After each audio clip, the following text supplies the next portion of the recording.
Good afternoon, East Castle Place. How's everybody doing today? Welcome to this edition of State of the Castle. I have my cast of characters here that'll join me in giving you updates here on ECTV for this edition in July. Can't believe it's July. Unfortunately, I still can't believe that I'm having to do this in front of the camera. I thought maybe by now we'd be back to somewhat normal. But alas, we still want to bring you the information and the updates that you would usually hear at the State of the Castle. So as usual, we did receive a few of your questions. Thank you to those that submitted the questions. And as always, if there's additional questions after this, you're always welcome to contact one of the directors, myself, or Lindsay Bigood. Speaking of Lindsay Bigood, she is our first individual that will join me up here to give you an update about the health center as it relates to COVID-19. Lindsay, take it away.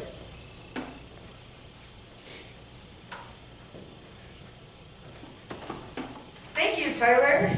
Well, good afternoon or good morning to all of you that are viewing this program. This is a little tall for me. So from a health center update from a COVID-19 perspective, within the health center in Bradford Terrace 4th and 5th floor, we still to this day, knock on wood, have no residents that are tested positive for the COVID-19 virus. That is great news, and that shows great efforts made by our staff and, the disinfecting going on and the continued efforts. We have had one staff member within the health center as of recent that has tested positive for COVID-19. This staff member immediately informed us based on our call-in procedures and is doing very well.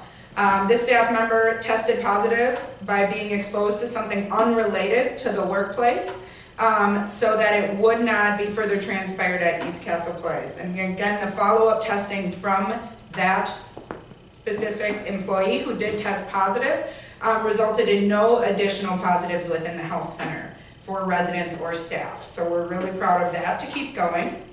As Tyler will mention, we had a positive resident that happened to test positive as of recent within our assisted living area. This resident is also doing well and is self-isolating for up to 14 days or until the test comes back negative. We continue to do routine testing that I know several of you have already been tested in our testing tent, and we continue to offer more. While working with the state of Wisconsin, who is providing us these tests that are being conducted through Exact Sciences Laboratory. Staff in all healthcare components of the community are doing well as residents at this time. And again, I can't echo enough that it's the continued efforts of each and every one of you as residents and your due diligence of wearing your mask, being socially responsible, as well as proper hand washing and infection control and disinfectant. Other news from the health center, we had a recent focus infection control survey that I believe the last time I was on camera talking to you, we had just finished our first focus infection control survey. So actually, on Tuesday, we had a surveyor on site doing observations, yet again, of our infection control procedures, our policies, doing direct observation of staff, and throughout the community doing general observations of how we are practicing our infection control policies and procedures. This resulted in the health center being, again, deficiency-free for focus infection control, which is fantastic to all the staff members that were involved, because it does take a village nonetheless. And we're very proud of that, and we will continue that into the foreseeable future. And then more updates to come if that were to be a reoccurring event of a focus infection control survey. That's all I have.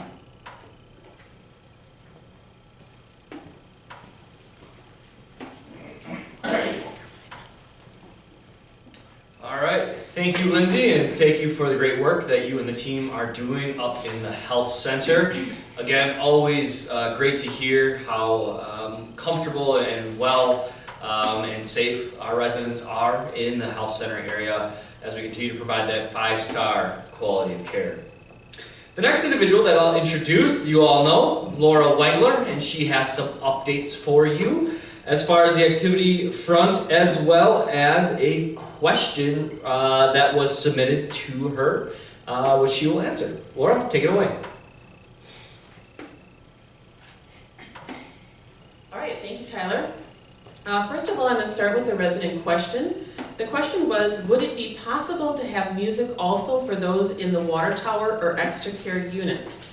They too love music and good for their spirit and mind. Share compassion. So I don't know who submitted this, but I thought it was very thoughtful and kind for you to think of the inclusivity of other residents here. I wanted to let you know a couple things. First of all, we will be having other music concerts coming up outside in the circular drive and the gazebo area. And it was kind of unique. I know the first one was a patriotic sing-along that Mike Braver and I did together, highly rated. The second concert was actually from United Methodist Church of Whitefish Bay.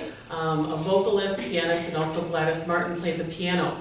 That was actually Zoom to our residents in the health center and residents in our memory care. So they were able to watch that on Zoom, as well as some kind staff took residents from our health center into the activity room, and they were able to watch the concert from their activity room windows.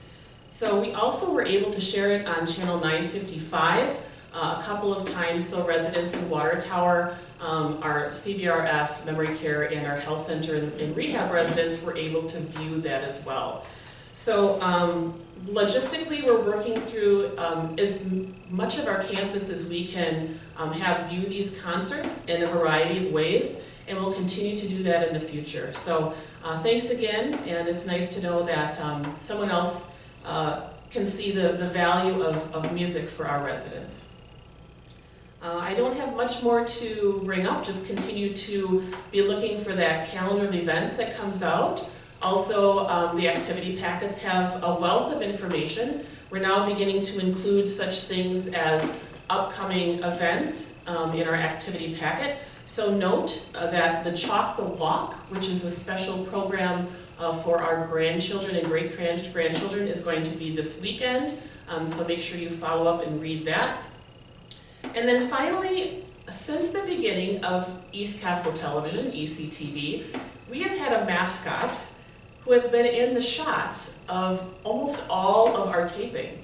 So we are not sure why we have not heard from any of you commenting on this little yellow guy, but I'm not going to tell you where he is in the shot, but I'm going to see if you can see him somewhere here.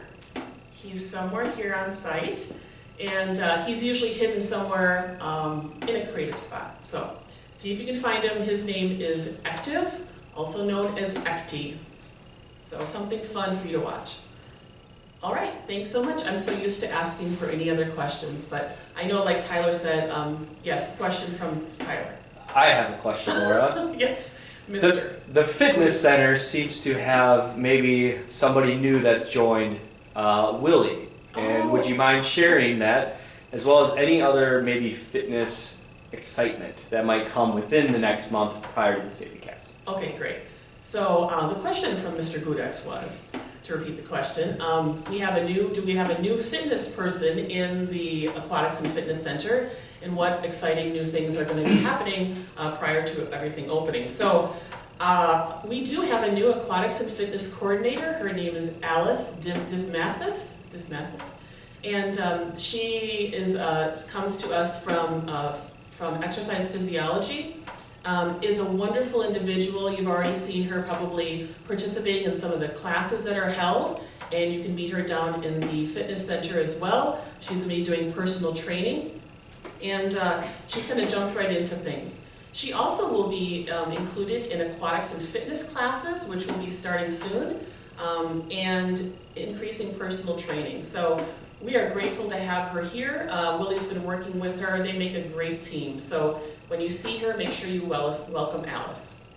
The other things that are coming up is we are going to be purchasing a new recumbent bike for the Aquatics and Fitness Center, which is excellent, an excellent purchase. Also a new weight machine for those of you who have requested that. And not only that, we're also going to be getting a new exercise bike. So those pieces of equipment are going to be in. We're really looking forward to having all three of those with us soon. All right, so Mr. Gudex, did I answer your question? Thank you. Excellent. All right. Everyone take care, be safe, and we'll look forward to seeing you around the castle.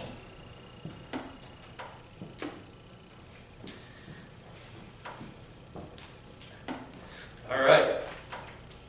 Thank you, Laura, for all the updates. And again, I learned something new as well today. So with that, I will introduce Carlos Matos, who needs little introduction, as he will field 2 questions that came from our resident group. Carlos, take it away. Hello everyone.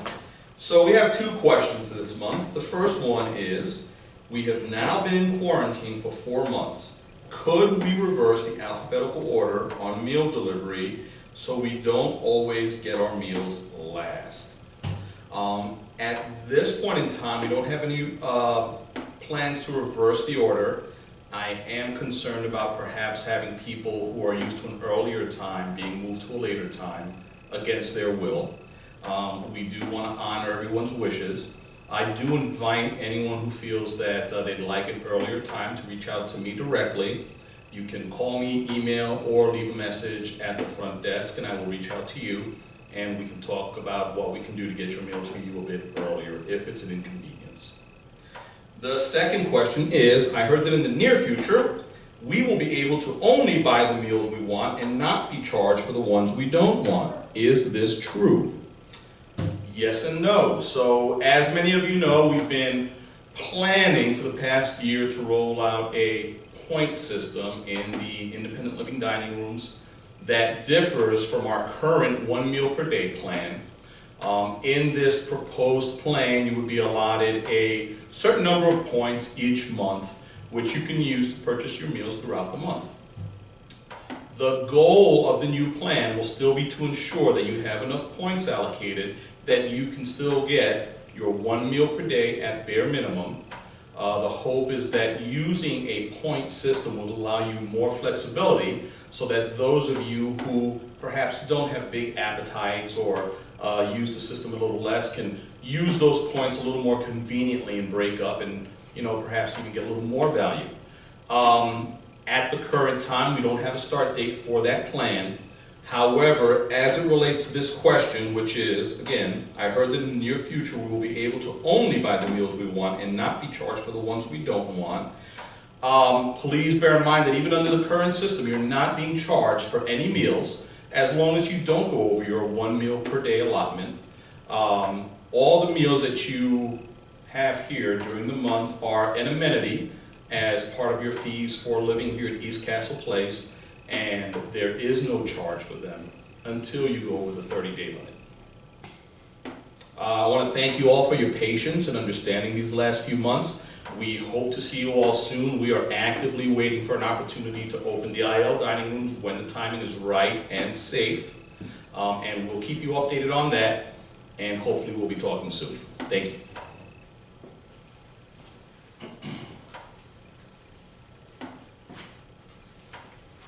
All right, thank you, Carlos, for the information there, and thank you for those that submitted those questions. Again, Carlos always appreciates the feedback, so please provide that to him if any of those questions remain. The next individual that I will introduce is Mike Brever, who always has one topic, but somehow has more information than we know what to do with, because he likes to be very highly rated on ECTV. And we appreciate that. I believe he's going for an Emmy nod at this point. I just finished filming an edition of Coffee with Tyler, which I'm not gonna lie, I believe it is upping the ratings, but I think Mike might have a couple tricks up his sleeve. So, nonetheless, I will introduce Mike Brever, our Director of Philanthropy, for some updates. Mike, take it away. Thank you, Tyler. Believe me, if any of you figure out how to wear a face mask and glasses at the same time and your glasses don't fog up, please see me. I may have a leftover bottle of wine or something from Quick Trivia with Mike that can be passed on. I haven't figured out how to do it yet. But at any rate, I do have a couple things to talk to you about today. I talked to you last month about the speaker system and the update on it. There has been an update even since then. I think you all remember from our previous conversation that the contractor who is installing our new acoustic system here in Lindsay Hall is based out of London, England. And they were here in February and they got the project to the point that you see it today. They were intent on coming back in April and finishing the project, and Corona hit. We've not been able to bring Dr. Katz back and finish. We have attempted to work with Dr. Katz through Zoom and Skype, where he gets a video impression of the status of things. He tells us what to do. We take it to the next step. That was not really accomplishing the goal of getting us to a finished product. Dr. Katz and Symphonova have found a local vendor, an acoustic system company located out of Madison. And they were in here earlier this week, assessing the current status of work and deciding whether they felt under Dr. Katz's supervision that they could bring the project to completion. I don't know yet that that is going to happen, but I believe it will. I'll have an update for you next month, and I hope at next month's State of the Castle I'll be telling you that the project is done. We have been told by the firm out of Madison that if they take on the project, they can finish in 3 days. So we're actually very, very close, and we hope that that comes to fruition, and I will keep you up to date as that happens. You might even know, because those of you that come down to get your mail and maybe wander the corridors of the first floor from time to time, you'll see, if this comes to fruition, that Lindsay Hall is basically shut down for 3 days. That's what it will take to wrap it up. So if that happens, that will be a good sign to you that the project is coming to a close. Now, I've specifically been asked to talk to you about the treasure chest. There's a couple of updates about the treasure chest. First of all, we are gearing up to hand out our third round of scholarships.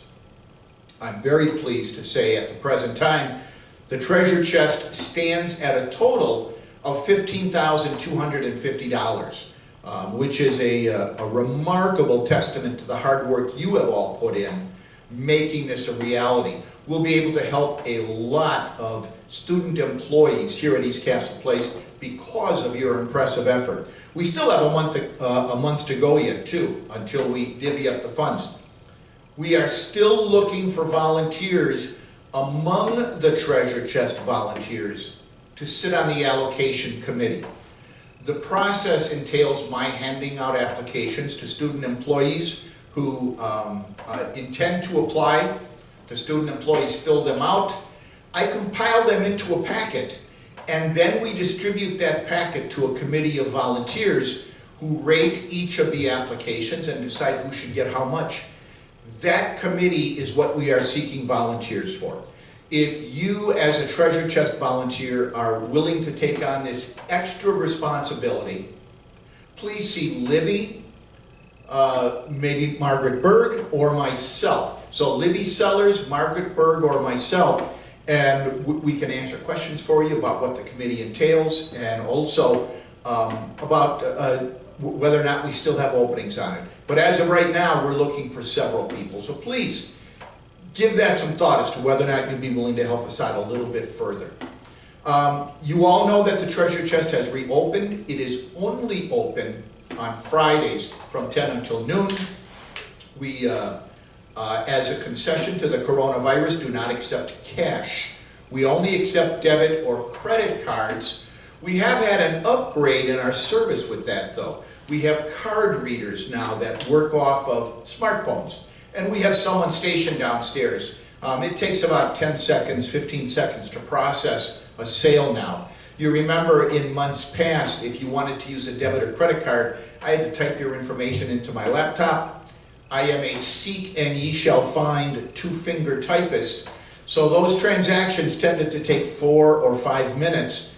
This is almost instantaneous. So come on down, see the new process. We've got lots of new inventory, and I'm sure you're going to have a wonderful time.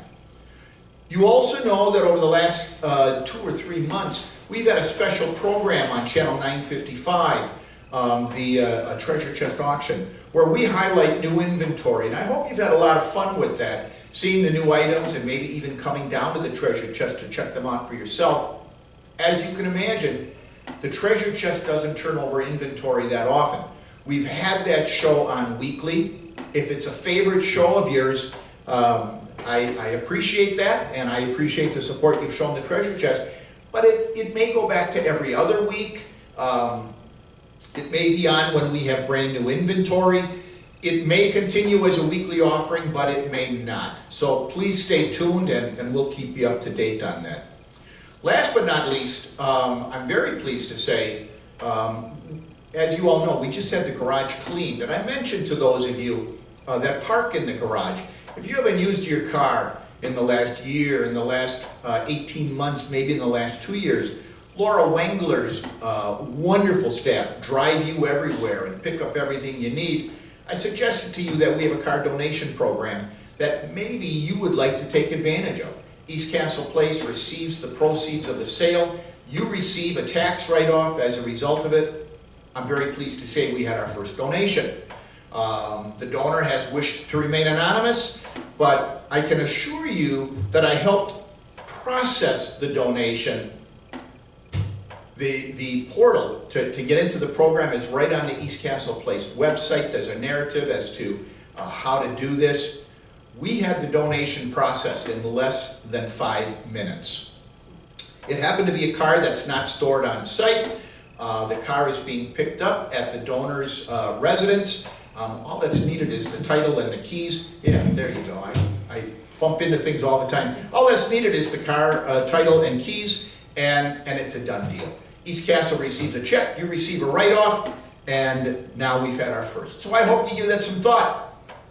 That's all I have for you right now. If you have any questions, stop up and see me anytime. I'm up on the 2nd floor. But for now, I'm going to turn it back to Tyler.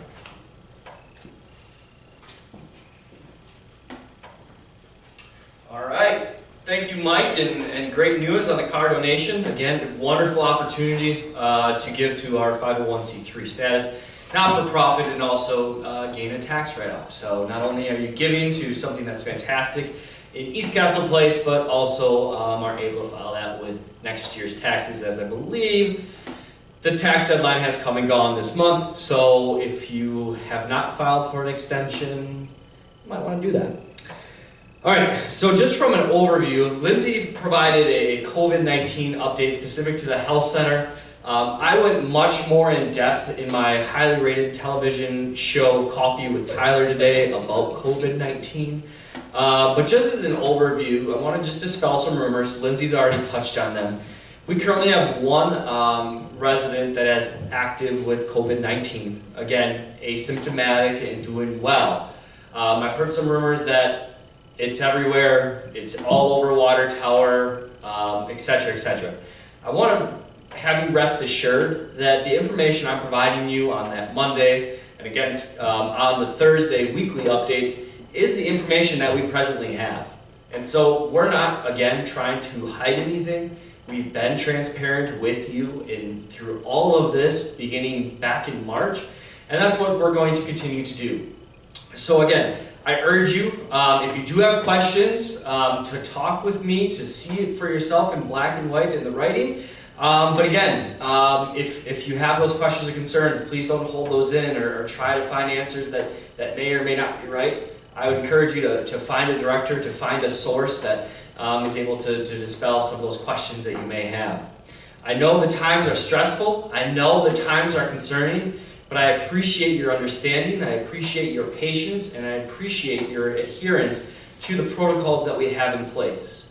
One of those protocols I just want to mention is the exterior courtyard visits. On Monday, you saw that we have suspended those exterior courtyard visits for the foreseeable future. My thought is for at least the next 2 weeks. So hopefully beginning in August, we're able to reacclimate do those exterior courtyard visits.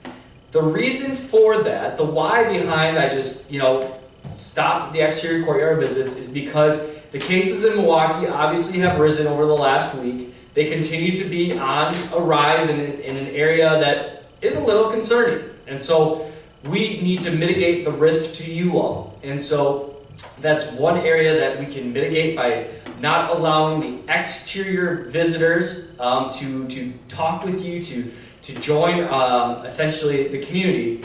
And as tough as that is for me to say, because I hate saying it, it is for the safety and security of East Castle Place Greater. So I hope you can understand that. I've had questions from family members, from other residents. They've understood to a degree, although difficult to hear. They appreciate the sense of safety and urgency that we have behind it. And again, I apologize that we had to do that. Again, that's just another area of mitigation to exposure of COVID-19 that we're going to take at East Castle Place. Also, there's just a bit of a landscaping update. Many of you have asked about the tree. We planted that tree on Arbor Day last year. The tree really took off. Didn't anticipate that, so we're going to go ahead and relocate that tree that's currently in the beautiful, beautiful resident garden courtyard area. It's the pine tree. It has a real name that I'm blanking on right now. It's a pine tree. It was donated, it was planted in Arbor Day. We're going to go ahead and replace the dead gecko tree that's by the gazebo and replace that with the pine tree. So for those of you that have questioned me or have questions about what's going on for the landscaping update, etc., that's it. So again, I want to thank the garden committee for beautifying the interior courtyards of East Castle Place. If you haven't walked through there, please do. It's incredible, the work that's being done. It's all a testament to you. Also, I know a couple of you have mentioned, it's nice to see that pots in the Bradford Terrace parking lot have been replaced and with different grasses and things of that nature, just kind of an updating. So again, just continuing to beautify the campus grounds that we all live on or work on here at East Castle Place. And lastly, I know I mentioned this as well, but I want to make sure you will be receiving a memo or a note announcing the welcoming of Paige Jans. Paige is going to join us as the Associate Administrator. Paige starts on Monday here at East Castle Place. She is moving to Milwaukee from Iowa, where she was a recently graduate of Luther College. All that will be shared in the note that Paige prepared, and I'll distribute probably with your weekly memo. So again, it'll be attached, but Paige will office out of the second floor across from the salon area. Paige is, as the Associate Administrator, will be with us for at least 1 year, learning the ropes of East Castle Place, learning the ropes of how to operate a community such as East Castle Place. And LCS has invested in Paige and in the Associate Administrator and Professional Development Program for the future of LCS. So again, East Castle was one of 5 or 6 communities selected across the LCS portfolio to be given or to have an associate administrator on site, and we're very proud of that. So we'll welcome Paige. I know Laura will be doing some happy hours, and you'll see her around. So please give her the warm welcome that you always do here at East Castle Place. And we look forward to Paige joining us again Monday, July 27th. So with that, that does conclude this edition, this July edition of State of the Castle. The Brewers are starting tomorrow.